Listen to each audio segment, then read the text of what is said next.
Welcome to Tirupati Bhanu world YouTube channel. ఇవాళ నేను రాగుల్ని ఎలా క్లీన్ చేసుకోవాలో చెప్తున్నాను. రాగుల్ని ఈ విధంగా క్లీన్ చేసామంటే ఒక్క రాయి కూడా ఉండదండి. రాగి పిండి కోసం రేషన్లోంచి రాగులు అయితే తీసుకొని వచ్చాము. వాటిని ఈ విధంగా ఒక 4 to 5 టైమ్స్ బాగా క్లీన్ చేసుకోవాలి. వీడియోలో చూపించిన విధంగా ఆ డస్ట్ అంతా పోయే వరకు బాగా క్లీన్ చేయండి. ఇది చాలా టైం పడుతుంది. ఓపికగా చూసుకుంటూ గాలించుకుంటూ ఉండాలి.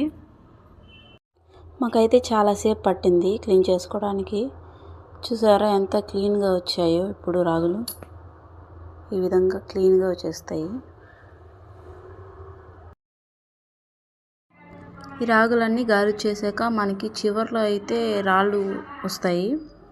ఆ రాళ్ళన్నీ పోసేసి మళ్ళీ టబ్ బాగా క్లీన్ చేసుకోవాలి. చూడండి దీంట్లో ఎన్ని రాళ్ళు ఉన్నాయో. ఇదంతా మళ్ళీ క్లీన్ చేసుకొని మళ్ళీ 1 టైం మళ్ళీ క్లీన్ చేసుకోవాలి. మళ్ళీ ఎంత డస్ట్ వచ్చిందో చూడండి.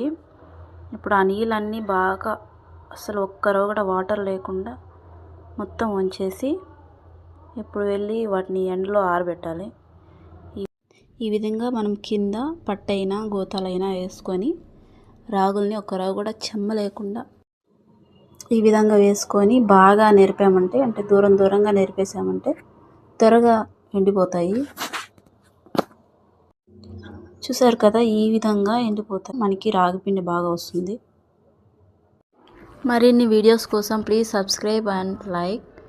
Thank you for supporting me.